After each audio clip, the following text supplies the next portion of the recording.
নমস্কার, জয় শ্রীরাম, হর হর মহাদেব। আজকে গোটা বাংলা একটা খবর নিয়ে আন্দোলিত আলোড়িত, এবং সেটা হওয়াটাই স্বাভাবিক।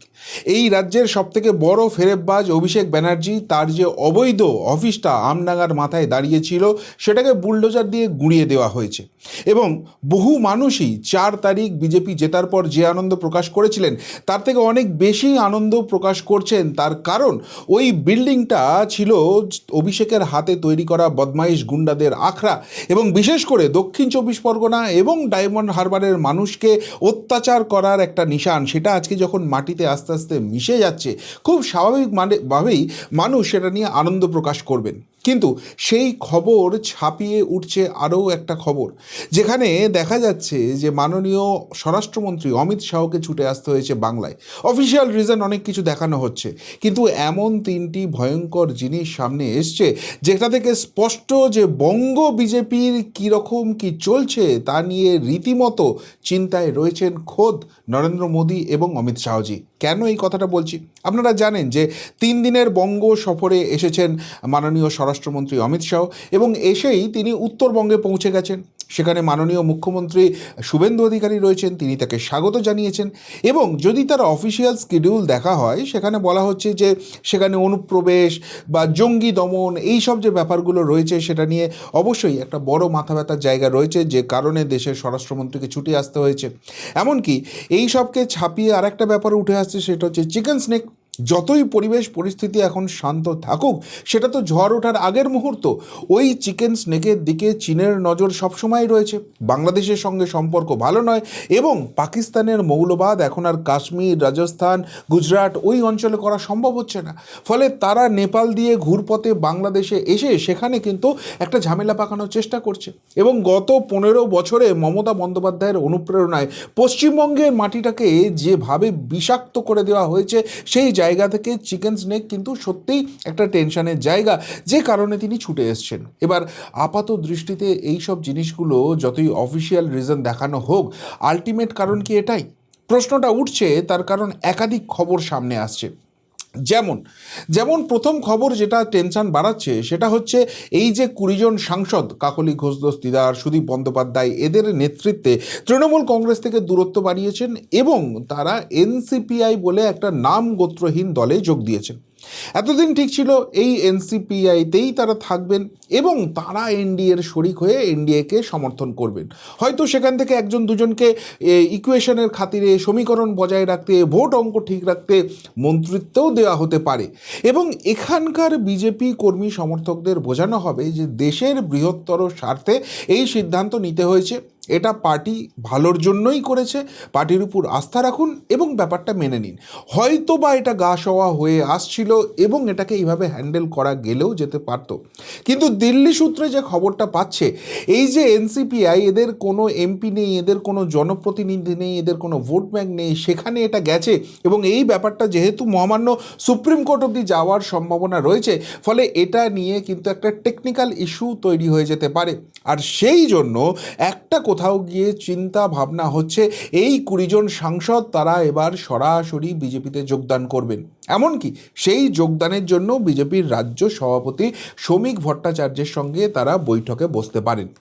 এখন দেখুন, শ্রমিক ভট্টাচার্য একজন ডেডিকেটেড পার্টির মানুষ, এবং যখন দলীয় নেতৃত্ব, কেন্দ্রীয় নেতৃত্ব এই ধরনের সিদ্ধান্ত নেবেন এবং দেশের স্বার্থে সেই সিদ্ধান্ত নেওয়া হচ্ছে, তার বাইরে শ্রমিক ভট্টাচার্য তো যাবেন না। যেভাবে রাজ্যসভার 3 জন সাংসদকে তৃণমূল থেকে বিজেপিতে নিয়ে এসে টিকিট দেওয়া হলো, সেটাকেও তিনি অনেকটাই মেকআপ দেওয়ার চেষ্টা করেছেন। কিন্তু যতই সেটা করুন, আলটিমেটলি বিজেপি কর্মী সমর্থকরা কি বুঝতে পারছেন না যে সেখানে ভাবের ঘরে চুরি করা হচ্ছে?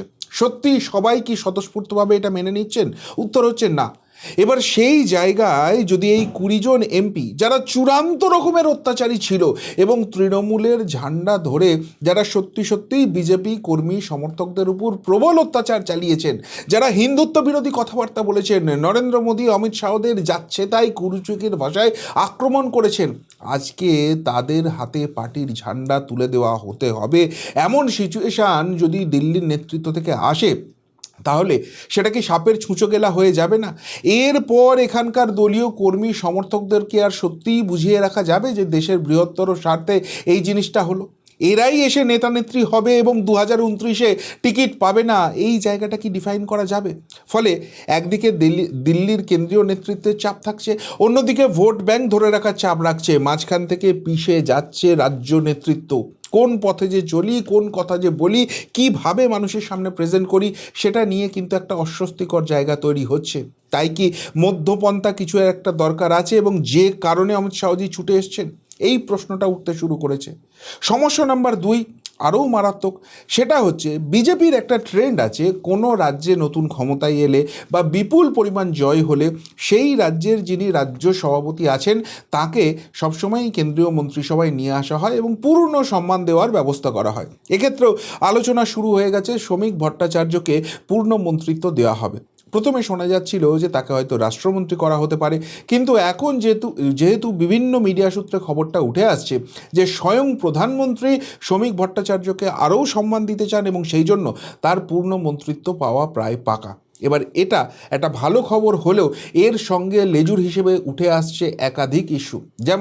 যেমন শ্রমিক ভট্টাচার্য যদি এখানে কেন্দ্রীয় মন্ত্রিত্ব পান, সেক্ষেত্রে বিজেপি এক ব্যক্তি এক পদ নীতিতে চলেন। এখানে রাজ্য সভাপতি চেঞ্জ করতে হবে এবং রাজ্য সভাপতি চেঞ্জ করা হলে সেখানে ইকুয়েশন কি নতুন তৈরি হওয়া এই সরকারের সঙ্গে এতখানি স্মুথ থাকবে? এইটা একটা জায়গা তৈরি হচ্ছে। 2 নম্বর কথা, শ্রমিক ভট্টাচার্যের মন্ত্রিত্বের অভিজ্ঞতা নেই। হ্যাঁ, তিনি দীর্ঘদিনের সঙ্ঘের লোক, তিনি দীর্ঘদিনের পার্টির লোক, সবই ঠিক আছে, কিন্তু এই রাজ্য থেকে আপাতত যে 2জন মন্ত্রিত্ব পেয়ে রয়েছেন, দুজনেই কিন্তু রাষ্ট্রমন্ত্রী। সুকান্ত মজুমদার তিনি প্রাক্তন রাজ্য সভাপতি এবং তিনি খুব গুরুত্বপূর্ণ দায়িত্বে আছেন। সেই জায়গা থেকে সুকান্ত মজুমদারের নাম একসময় এই রাজ্যের মুখ্যমন্ত্রী হিসেবেও উঠে এসেছিল, চর্চায় ছিলেন। তাহলে তিনি মন্ত্রিত্ব করছেন, তাকে পূর্ণমন্ত্রী না করে তাকে বাইপাস করে আরেকজনকে পূর্ণমন্ত্রী করা হচ্ছে। সুকান্ত মজুমদারের যারা অনুগামী রয়েছেন বা এই জায়গা থেকে, সেখান থেকে কি ডামাডোল তৈরি হবে না? অন্যদিকে রাজ্যের আরেকজন মন্ত্রী রয়েছেন শান্তনু ঠাকুর, মতুয়া ভোট ব্যাংকের জন্য অত্যন্ত গুরুত্বপূর্ণ ব্যক্তি। ঠাকুর পরিবারের একটা ব্যাপার রয়েছে, সেই জায়গায় এর আগের বারেও যে ব্যাপার ছিল সেখানেও তিনি রাষ্ট্রমন্ত্রী হয়েছিলেন, এবারেও রাষ্ট্রমন্ত্রী হয়ে রয়েছেন, দুবার মন্ত্রিত্ব করেছেন। তিনি পূর্ণ মন্ত্রিত্ব পাচ্ছেন না, আরেকজন টপকে এসে পূর্ণ মন্ত্রিত্ব পেয়ে যাবে, এই ইকুয়েশনটাও কি খুব ইজিভাবে যাবে? আর একটা সমস্যা হচ্ছে যে পশ্চিমবঙ্গ থেকে এতগুলো সাংসদ হয়ে গেছে, তৃণমূল ভাঙিয়ে আনুক যাই করুক, আলটিমেটলি তো এতগুলো সাংসদ হয়ে এসছে। সেই জায়গায় যদি পশ্চিমবঙ্গের মন্ত্রিত্বের কোটা বাড়ানো না হয়, তাহলে এখানকার ভোট ব্যাংকই বিরূপ হয়ে যাবে না? আর সেই জন্য শোনা যাচ্ছে যে আরও একজন বিজেপি সাংসদ তিনি মন্ত্রী হতে পারেন, হয়তো রাষ্ট্রমন্ত্রী হবেন কিন্তু মন্ত্রিত্ব পেতে পারেন। এখন সেখানে প্রশ্নটা আসছে, সেই ব্যক্তিটি কে হবেন? উত্তরবঙ্গের দাবি থাকছে সবসময়ই বেশি, কেননা তারা 2 হাত ভরে বিজেপিকে দিয়েছেন, বিজেপিও এখন দিচ্ছে, অনেক কিছুই উত্তরবঙ্গের জন্য করছে, কিন্তু কেন্দ্রীয় মন্ত্রিত্ব পাওয়ার প্রশ্নে জলপাইগুড়ির সাংসদ জয়ন্ত রায় এবং দার্জিলিংয়ের সাংসদ রাজু বিস্তা, এই দুজনের নাম প্রবলভাবে চর্চায় রয়েছে।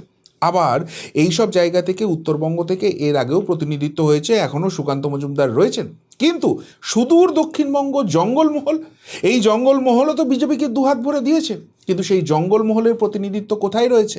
এবং সেক্ষেত্রে চর্চায় উঠে আসছে আরও 2টি নাম, সৌমিত্র খাঁ বিষ্ণুপুর থেকে এবং পুরুলিয়া থেকে জ্যোতির্ময় সিং মাহাতো। ফলে এক পদ 4জন ব্যক্তি এবং প্রত্যেকেই যোগ্য। কাকে বাদ দিয়ে কাকে নেওয়া হবে? যাকে নেওয়া হবে না তাদের অনুগামীরা কিভাবে আগামী দিনে পথ চলবেন? অনেকগুলো ইকুয়েশন কিন্তু এখানে উঠে আসছে। এর পাশাপাশি এই যে এনসিপিআই গোষ্ঠী রয়েছে, শোনা যাচ্ছে সেখান থেকেও 1জন বা 2জন মন্ত্রিত্ব পেতে পারেন। এখন সেখানে পেলে সেটা এখানকার জনতা জনার্দন কিভাবে নেবেন? আর যদি না দেওয়া হয়, তাহলে ওই যে 2/3 মেজরিটির অঙ্ক করে এত কিছু করা হচ্ছে, সেইটাই তো আলটিমেটলি ঘেঁটে যাবে। ফলে সমস্যা অনেকগুলো বাড়ছে। এর মাঝখানে আরও একটা সমস্যা বাড়ছে রাজ্যসভার অঙ্কে। আপনারা জানেন যে 3জন সাংসদ অলরেডি চলে এসছে। এবার কোয়েল মল্লিকও এখানে রেজিগনেশন দিয়েছে এবং যেভাবে ভূপেন্দ্র যাদবজির সঙ্গে তার বৈঠক হয়েছে, খুব সম্ভবত বাই ইলেকশন ঘোষণা হলে কোয়েল মল্লিকই আবারও রাজ্যসভায় যাচ্ছেন, এবার বিজেপির টিকিটে। কিন্তু এর পাশাপাশি শোনা যাচ্ছে আরও 2টি নাম, এবং এই 2টি নাম মারাত্মক নাম শোনা যাচ্ছে। এরা সরাসরি রাজনীতির ময়দান থেকে আসেননি, মমতা বন্দ্যোপাধ্যায়ের হাত ধরে ল্যাটারাল এন্ট্রি হয়েছে, এবং একজনের নাম নিয়ে তো ভীষণ রকম বিতৃষ্ণা রয়েছে বিজেপি কর্মী সমর্থকদের মধ্যে। কেননা মমতা বন্দ্যোপাধ্যায় যখনই বিপদে পড়েছেন তিনি তথ্য প্রমাণ লোপাট করে দিয়ে মমতা বন্দ্যোপাধ্যায় এবং তৃণমূল কংগ্রেসকে রক্ষা করেছেন। এখন সেই ব্যক্তিকে কোনো অঙ্কেই এখানে বিজেপিতে সামিল করানো হবে মেনে নিতে পারবে তো বিজেপি কর্মী সমর্থকরা? আরেকজন পেশায় আইনজীবী, কিন্তু তিনিও যেভাবে প্রবল বিজেপি বিরোধী এবং যেভাবে বারবার বিজেপিকে হেনস্থার মুখে ফেলেছেন, এমনকি এই নির্বাচনে জেতার অন্যতম প্রধান স্তম্ভ এসআইআর সেটা নিয়েও তিনি কলকাঠি নাড়ার চেষ্টা করেছেন, তাকেও যদি বিজেপি নেওয়া হয় এই জায়গাটা বিজেপি কর্মী সমর্থকরা মেনে নেবে তো? ফলে সমস্যা দুদিকে। একদিকে যদি এই ইকুয়েশনগুলো করা না হয় যে 2/3 মেজরিটির স্বপ্ন দেখা হচ্ছে, অঙ্কটা কষা হচ্ছে, সেই অঙ্ক গোড়াতেই ঘেটে যাবে। আর যদি সেই অঙ্কটাকে মেলানো যায় তাহলে এই রাজ্যের যে ভোট ব্যাংক আছে সেই ভোট ব্যাংকটা ঘেঁটে যাবে। আগামী দিনে বিজেপির ভবিষ্যৎটা রীতিমতো প্রবলেমের মধ্যে পড়ে যাবে। খুব সহজ সমস্যা নয় এবং খুব সহজ সমাধান এর জন্য অ্যাভেলেবেল নয়। এবং এখানে গোদের উপর বিষ ফোঁড়ার মতো আলটিমেট সমস্যাটার কথা প্রবীণ বিজেপি নেতা তথাগত রায় কিন্তু বলে দিয়েছেন যে এই সব যদি হয় মাঝখান থেকে বামেরা কিন্তু উঠে চলে আসবে এবং সেটার জন্য মানুষ 2029-এর নির্বাচনটা অবধি অপেক্ষা করবে না। সামনেই যে মিউনিসিপ্যালিটি ইলেকশনটা আসছে বা তারপরে যে পঞ্চায়েত ইলেকশনটা হবে, সেখানেই যদি এই বামেদের প্রবল উত্থান হয় তাহলেই তো এখানকার সরকার মুশকিলে পড়ে যাবে এবং সামনের পথ চলাটা আরও ডিস্টারবেন্স ক্রিয়েট করবে। কেননা মিউনিসিপ্যালিটিগুলো হচ্ছে লোকাল স্তরের জায়গা যেখান থেকে মানুষের পরিষেবাটা সরাসরি যায়। এখন রাজনৈতিক অঙ্কেই এরা কিন্তু যদি ক্ষমতা দখল করে এরা সেখানটা ঘেঁটে দেওয়ার চেষ্টা করবে। আলটিমেটলি বলবে বিজেপি রাজ্যে আছে, বিজেপি কেন্দ্রে আছে, কিন্তু তারা সহযোগিতা করছে না, ফলে আমরা মানুষের পরিষেবা দিতে পারছি না, আর এদেরকে দিয়েও কাজটা করানো যাবে না। ফলে মানুষের রাগটা বাড়বে কিন্তু আলটিমেটলি বিজেপি সরকারের উপরে, আর সেই জায়গাটার উপর ভর করে এরা আগামী দিনে আরও বৃহত্তর পদক্ষেপ অর্থাৎ এই রাজ্যের ক্ষমতা দখলের চেষ্টাটা করবে। ফলে এমনিতেই মানুষের বিতৃষ্ণা জাগছে, এই ভালো তৃণমূল খোঁজার চক্করে ভোট ব্যাংকে একটা ক্র্যাক এসে গেছে, সেখানে যদি সত্যি সত্যি বামেদের এই উত্থানটা হয় সেটা কিন্তু মাথা খারাপ করে দেওয়ার জন্য যথেষ্ট। ফলে এইসব ইকুয়েশন নিয়ে পুরো জিনিসটা খুব ডামাডোলের মধ্যে আছে, আর সেই কারণেই কি খোদ অমিত শাহজিকে এখানে ছুটে আসতে হয়েছে। কিন্তু যাই হোক, এইসব সমস্যার মাঝখানে যেটা ভালো খবর আজকে সেটা হচ্ছে অভিষেক ব্যানার্জির ওই যে আমতলার 4 মহলা অফিসটা ছিল, 4 তলা যেটা ছিল সেটাকে ভেঙে গুঁড়িয়ে দেওয়া হচ্ছে। কিন্তু এত কিছু হয়ে যাওয়ার পরেও ফেরেববাজ ভাইপোর তেজ কিন্তু এক ফোঁটা কমেনি। ফেরেববাজ ভাইপো অভিষেক ব্যানার্জি বলছে কি, যে ভিডিওতে যাদের মুখ দেখা গেছে তাদের কাউকে তিনি ছাড়বেন না। তিনি হুঙ্কার ছাড়ছেন যে 2031-এ আবার তৃণমূল কংগ্রেস ফেরত আসবে, তারপর বেছে বেছে বিজেপির পার্টি অফিসে বুলডোজার দিয়ে গুঁড়িয়ে দেওয়া হবে। 2031 ছেড়ে দিন, এই ফেরেববাজ ভাইপোর আর 2 মিনিটও বাইরে থাকার কোনো জায়গা নেই। কিন্তু মুশকিলটা হচ্ছে এই ভাইপো অভিষেক ব্যানার্জি, না তাকে গ্রেপ্তার করা হচ্ছে, এত কিছু ফেরেববাজি চিটিংবাজি করার পর, এত তদন্ত খেলার পর, এতবার জেরা করার পরও অভিষেক ব্যানার্জি জেলে যাচ্ছে না, এটা নিয়েও মানুষ কিন্তু প্রশ্ন তুলতে শুরু করেছে। এবং তার থেকেও বড় প্রশ্ন হচ্ছে যে ভাই, এর আমতলার অফিস যদি গুঁড়িয়ে দেওয়া যায়, অভিষেক ব্যানার্জির যে শান্তিনিকেতনটা রয়েছে, যে রাজপ্রাসাদটা তৈরি করেছে, সেটাও তো অবৈধ। কলকাতা পুরসভা থেকে নোটিশ গেছে, মাপামাপি হয়েছে, বুলডোজার অবধি পৌঁছে গিয়েছিল, অথচ আজ অবধি একটা আঁচড়ও কেন টানা হয়নি? তাহলে মানুষের রাগটা যে বাড়ছিল সেটাকে ধামাচাপা দিতেই কি আমতলার অফিসটা ভেঙে নাটক করা হলো, নাকি সত্যি সত্যি অভিষেক ব্যানার্জিকে এবার সেই জায়গাটা দেয়া হবে? যতক্ষণ পর্যন্ত দেওয়া না হবে অভিষেক ব্যানার্জি তো এই তেজি করবে। কেননা আলটিমেটলি তাকে ডাকা হচ্ছে, জেরা করা হচ্ছে, ছেড়ে দেওয়া হচ্ছে, অভিষেক ব্যানার্জির গায়ে হাত পড়ছে না, অভিষেক ব্যানার্জি জেলে যাওয়ার কোনো সম্ভাবনা তৈরি হচ্ছে না। ফলে যে মাতব্বরিটা, যে ফুটানিটা করার অভ্যাস ছিল সেটাই তো কন্টিনিউ করবে, আর সেটাতে মানুষ কি খুব ভালোভাবে নিচ্ছে? কিন্তু অভিষেক ব্যানার্জি যে প্রশ্নটা করছে যে তার অফিসটা কেন ভেঙে দেওয়া হলো, এদের কাছে নাকি কোনো প্রমাণ নেই, আলটিমেটলি ফেরেববাজ কত বড় হতে পারে সেটা তো অভিষেক ব্যানার্জিকে দেখলেই বোঝা যায়। এই জায়গাটায় অভিষেক ব্যানার্জি যে পার্টি অফিসটা তৈরি করেছিল, তার এমপি অফিসটা তৈরি করেছিল, সেটা তো একটা বেকারি, যেটাতে নাকি আশ্চর্যজনকভাবে আগুন লেগে গিয়ে পুড়ে ছাই হয়ে গিয়েছিল, সেই জায়গাটাকে দখল করে, এবং তারপর যেখানে ওই চাকরি চুরির টাকা ঢুকেছে, ওই গরু পাচারের টাকা ঢুকেছে, ওই কয়লা চুরির টাকা ঢুকেছে, সেই লিপস অ্যান্ড বাউন্সের পয়সা দিয়ে জমিটা কিনে সেখানে অবৈধভাবে এই অফিসটা তৈরি করা হয়েছিল। এই অফিসে শাহজাহান, জাহাঙ্গীর, শওকতদের মতো মার কামারা গুন্ডা বদমাইশগুলো এখানে দাপাদাপি করে বেড়াতো। একটা এমপি অফিস হয়েছে, মানুষ সেখানে গিয়ে তার অভিযোগটুকু অবধি জানাতে পারতো না। আর যদি ভুল করে এই অফিসে কোনোদিন অভিষেক ব্যানার্জি আসতো তাহলে তার ওখানকার মানুষের অসুবিধার শেষ ছিল না। সকাল থেকে রাত অবধি পুরো ট্রাফিক বন্ধ করে রেখে দেওয়া হতো। এই অফিস থেকে 3 কিলোমিটার আগে পিছে পুরো রাস্তা বন্ধ, ট্রাফিক, মানুষ হেঁটে যাবে, কেননা মহারাজ অভিষেক ব্যানার্জি এসেছে।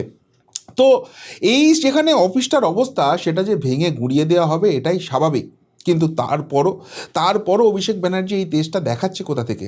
আসলে আসলে অভিষেক ব্যানার্জির তো রাজনৈতিক পরিপক্কতা নেই। অভিষেক ব্যানার্জি মানিয়ে একটা রাজনৈতিক জোকার, ফলে এই ধরনের বড় বড় বাতেলাবাজি করবে, এটা নিয়ে অস্বাভাবিক কোনো ব্যাপার নেই। যেমন দেখুন আরেকটা বাতেলাবাজি করেছে, এই যারা দল ছেড়ে চলে গেছে সবাই বলছে অভিষেকের জন্য পার্টিটা শেষ হয়ে গেছে।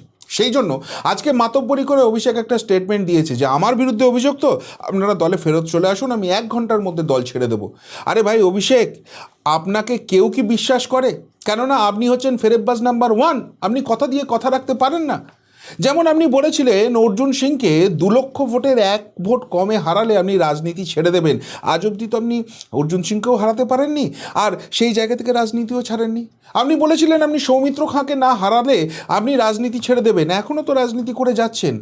অবশ্য ওই পিসির দয়ায় মাতব্বরি করে রাজনীতি সকলেই করতে পারে, ফলে আপনি এখানে বলছেন আর আপনার কথা শুনে এরা আবার জয়েন করে যাবে আর তারপর এদের উপর আবার মাতব্বরি করবেন না, ওই সুযোগ আপনাকে কেউ দেয়নি। আসলে আপনাকে পলিটিক্যালি কেউ সিরিয়াসলি নেয় না, সেই জন্য আপনার কথা আর কেউ জবাবই দেয় না। আর সবথেকে বড় কথা, শুধু অভিষেক ব্যানার্জি কেন, পুরো তৃণমূল কংগ্রেসটা কি কেউ আর সিরিয়াসলি নেয়? অভিষেক ব্যানার্জি যার আলোয় আলোকিত, সেই মমতা ব্যানার্জি, তাকে নিয়েও তো কার্যত হাসি ঠাট্টার পর্যায়ে নামিয়ে নিয়ে চলে এসছেন মাননীয় ইলেকশন কমিশনার জ্ঞানেশ কুমার। করবেনই না বা কেন? এই মমতা ব্যানার্জি এই জ্ঞানেশ কুমারকে অপমান করার জন্য কি কি জিনিস না করেছিলেন। আপনারা জানেন দিল্লিতে এই নির্বাচনী কমিশনারের যে সদর দপ্তর রয়েছে সেখানে সারা দেশের সমস্ত সাংবাদিক নিয়ে একটা সাংবাদিক বৈঠক হয়েছিল, এবং সেই জায়গায় মমতা ব্যানার্জি এই যে এসআইআর প্রক্রিয়া চলা বা নির্বাচনী প্রক্রিয়া চলা এই সময় জ্ঞানেশ কুমারজিকে কীভাবে অপমান করেছিলেন সেই নিয়ে প্রশ্ন উঠেছিল। মুচকি হেসে জ্ঞানেশ কুমারজি শুধুমাত্র উত্তরটা দিয়েছেন যে তাকে তো সবাই দিদি বলে, তাহলে সেই হিসেবে আমি তার ভাই হই, তো দিদি ভাইকে বলেছেন, এই নিয়ে আমি আর কি জবাব দেবো? যা জবাব দেওয়ার মানুষ দিয়ে দিয়েছে। অর্থাৎ জ্ঞানেশ কুমারজি বুঝিয়ে দিলেন তার যা উচ্চতা বা তিনি যেভাবে কাজটা করেছেন সেখানে এই মমতা বন্দ্যোপাধ্যায়ের বকওয়াসের উত্তর দেওয়ার সময় বা ধৈর্য কোনোটাই তার নেই, এটাকে তিনি ইররেলিভেন্ট মনে করছেন। কিন্তু জ্ঞানেশ কুমারজির এই কথাটাই সবথেকে বেশি পিলে চমকে যাওয়ার অবস্থান যদি কারোর হয়ে থাকে সেটা এই অভিষেক ব্যানার্জি, এই মমতা ব্যানার্জিরই। কেননা আপনারা জানেন কোনটা আসল তৃণমূল আর কোনটা নকল তৃণমূল, এই নিয়ে ঋতব্রত আর মৃতব্রত দুই যে তৃণমূল রয়েছে তাদের লড়াই চলছে। সেখানে এই বল এখন আপাতত জ্ঞানেশ কুমারজির কোর্টে রয়েছেন, তিনিই বিচার করে সিদ্ধান্ত নেবেন কাদের হাতে আসল তৃণমূলের তকমা উঠবে, কারা পাবে প্রতীকটা, কাদের কাছে যাবে ফান্ডটা। আর সেই জায়গায় যখন সাংবাদিকরা সেটা নিয়েও প্রশ্ন করছেন তখন তিনি বলছেন যে কে আসল কে নকল আমি তো জানি না, যেরকম নিয়ম বলবে সেই অনুযায়ী ইলেকশন কমিশন চলবে। অর্থাৎ আলটিমেটলি এই অভিষেক ব্যানার্জি এই মমতা ব্যানার্জিকে রাজনৈতিক জোকার হিসেবে ইলেকশন কমিশনও মনে করছে, যে কারণে তাদের দাবিটাকে আর খুব একটা গুরুত্ব দিয়ে দেখার দরকার আছে বলে কোনো কিছুই মনে করছেন না তারা। এই জায়গাটাই সামনে চলে এসছে। কিন্তু মুশকিলটা হচ্ছে তৃণমূল কংগ্রেস মুছে গেছে, মুছে যাবে, এখানে কোনো রকম কোনো রেলিভেন্স থাকবে না। কিন্তু সেই মুছে যাওয়ার পরও যেভাবে তৃণমূলদের নিয়ে বিভিন্ন অঙ্ক কষতে হচ্ছে, এবং সেই জন্য যাদের ভোটে যাদের আশীর্বাদে বিজেপি এই রাজ্যে ক্ষমতায় এসছেন তাদের মধ্যে বিতৃষ্ণা জাগছে, সেটাই কিন্তু এখন এই মুহূর্তে সবথেকে বড় সমস্যা বঙ্গ বিজেপির, এবং সেই সমস্যা খুব সম্ভবত এই রাজ্যের নেতাদের মেটানোর এখতিয়ার নেই বা সেই জায়গাটাই তারা পারছেন না। ফলে অমিত শাহজিকে কি সেই সমস্যার সমাধান করতেই ছুটে আসতে হয়েছে? পারবেন কি তিনি সুষ্ঠু সমাধানটাকে বার করে নিয়ে আসতে? কেননা একদিকে আবারও বলছি কেন্দ্রের অঙ্ক রয়েছে, আর একদিকে এখানকার ভোট ব্যাংকের সেন্টিমেন্ট রয়েছে, দুটোর মাঝখানে একটা বড় ক্ল্যাশ লাইন রয়েছে। এর কোনো মধ্যপন্থা কি সত্যিই হয়? আধুনিক ভারতীয় রাজনীতির চাণক্য বলা হয় অমিত শাহকে, অনেক অসাধ্য সাধন করেছেন। পশ্চিমবঙ্গের এই যে সমস্যা হয়েছে শেষ পর্যন্ত কি তার সমীকরণ বেরোবে? উত্তর হয়তো আর কিছুদিনের মধ্যে স্পষ্ট হবে, কিন্তু এই মুহূর্তে দাঁড়িয়ে সমস্যাটা যে বেশ জটিল তার এই বঙ্গ সফরই কিন্তু সেটা প্রমাণ করে দিচ্ছে, এমনটাই কিন্তু মনে করছেন অনেকে। আপনারা কি বলবেন এই নিয়ে? যদি কিছু বলার থাকে অবশ্যই কমেন্ট বক্সে কমেন্ট করে জানাবেন। এখনকার মতো এখানেই শেষ করলাম, ফেরত আসছি নতুন প্রতিবেদন নিয়ে খুব তাড়াতাড়ি। ভালো থাকবেন, সাথে থাকবেন, পাশে থাকবেন। নমস্কার।